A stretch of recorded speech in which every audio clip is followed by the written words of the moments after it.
What are the essential components of a battery ignition system? What are the essential components of a battery ignition system? Battery ignition സിസ്റ്റത്തിലെ essential components. എനിക്ക് തോന്നുന്നു ignition സിസ്റ്റത്തിൽ നിന്ന് ഈ question പേപ്പറിൽ വരുന്ന മൂന്നാമത്തെ ക്വസ്റ്റ്യൻ കണ്ടെന്ന് തോന്നുന്നുണ്ട്. ഇത് മാഗ്നറ്റോ ഒന്ന് ഓൾറെഡി ഇപ്പോൾ നമ്മളിപ്പോൾ ഡിസ്കസ് ചെയ്തു. കഴിഞ്ഞ ക്ലാസ്സിൽ നമ്മളൊരു ബാറ്ററിയുമായി ബന്ധപ്പെട്ട ഒരു ഇഗ്നിഷൻ സിസ്റ്റത്തിൽ കുറച്ചൊരു കാര്യം ഡിസ്ട്രിബ്യൂട്ടറുമായി ബന്ധപ്പെട്ട കാര്യങ്ങളൊക്കെ ഒന്ന് ഡിസ്കസ് ചെയ്തിട്ടുണ്ടായിരുന്നു.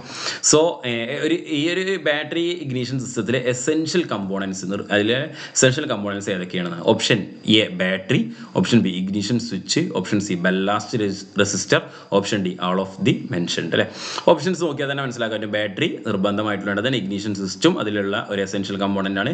റെസിസ്റ്ററും ബല്ലാസ്റ്റ് റെസിസ്റ്ററും അതിലെ ഒരു എസെൻഷ്യൽ കമ്പോണൻസ് ആണ്. അല്ലേ, അപ്പോൾ option D all of the above ആണ് നമുക്ക് ആൻസർ വരിക. ഫസ്റ്റ് ബാറ്ററി ഉണ്ട്, ദെൻ ഇഗ്നിഷൻ സിസ്റ്റം ഉണ്ട്, ബല്ലാസ്റ്റ് റെസിസ്റ്റർ നമ്മുടെ കാണിച്ചിട്ടുണ്ട്, സ്റ്റാർട്ടിംഗ് മോട്ടറും അത് ഇഗ്നിഷൻ കോയിലും ഡിസ്ട്രിബ്യൂട്ടറും അങ്ങനെയുള്ള അല്ലാതെ ഒരു ബാറ്ററി കോയിൽ ഇഗ്നിഷൻ സിസ്റ്റത്തിൻ്റെ ഒരു ലേ ഔട്ടാണ് ഇപ്പം നിങ്ങൾ ഫിഗറിൽ കണ്ടുകൊണ്ടിരിക്കുന്നത്.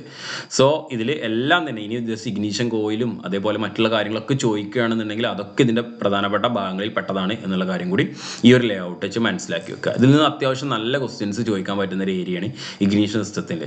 കാരണം നമുക്കറിയാം ഈ ഡിസ്ട്രിബ്യൂട്ടറുമായി ബന്ധപ്പെട്ട് ചോദിക്കാം, ഡിസ്ട്രിബ്യൂട്ടർ ക്യാപ്പുമായി ബന്ധപ്പെട്ട് ചോദിക്കാം, ഡിസ്ട്രിബ്യൂട്ടറിൻ്റെ ഉള്ളിലെ CB പോയിന്റ് ക്യാം അതുമായി ബന്ധപ്പെട്ട് ചോദിക്കാം, ഇഗ്നിഷൻ കോയിലിലെ പ്രൈമറി വൈൻഡിങ് സെക്കൻഡറി വൈൻഡിങ് ഇതുമായി ബന്ധപ്പെട്ട് ക്വസ്റ്റ്യൻസ് ചോദിക്കാം. അല്ലേ, അങ്ങനെയുള്ള കാര്യങ്ങളൊക്കെ ചോദിക്കാം. അപ്പോൾ ബാറ്ററിയിൽ നിന്നുള്ളത് ബാറ്ററിയുമായി ബന്ധപ്പെട്ടുള്ള ഇഷ്ടംപോലെ ക്വസ്റ്റ്യൻസ് ചോദിക്കാം. ഏത് ടൈപ്പ് ബാറ്ററിയാണ് യൂസ് ചെയ്യുന്നത്, ബാറ്ററിയുടെ പോസിറ്റീവ് പ്ലേറ്റ് നെഗറ്റീവ് പ്ലേറ്റ്, അതിൽ ഉപയോഗിക്കുന്ന കെമിക്കൽസ്, അല്ലേ, അങ്ങനെ എല്ലാ കാര്യങ്ങളും വേണമെന്നുണ്ടെങ്കിലും നമുക്ക് ചോദിക്കാൻ പറ്റുന്ന ഒരു ഭാഗമാണ് ഈ ഇഗ്നിഷൻ സിസ്റ്റം എന്ന് പറയുന്നത്. സോ അതിൻ്റെ ആൻസർ എന്ന് പറയുന്നത് ആൾ ഓഫ് ദി മെൻഷൻഡ്. ഈ മൂന്നും കാര്യങ്ങളും നമ്മുടെ ഒരു ബാറ്ററി കോയിൽ ഇഗ്നിഷൻ സിസ്റ്റത്തിൻ്റെ അല്ലെങ്കിൽ ബാറ്ററി ഇഗ്നിഷൻ സിസ്റ്റത്തിൻ്റെ പ്രധാനപ്പെട്ട ഭാഗങ്ങളിൽ പെട്ടതാണ്.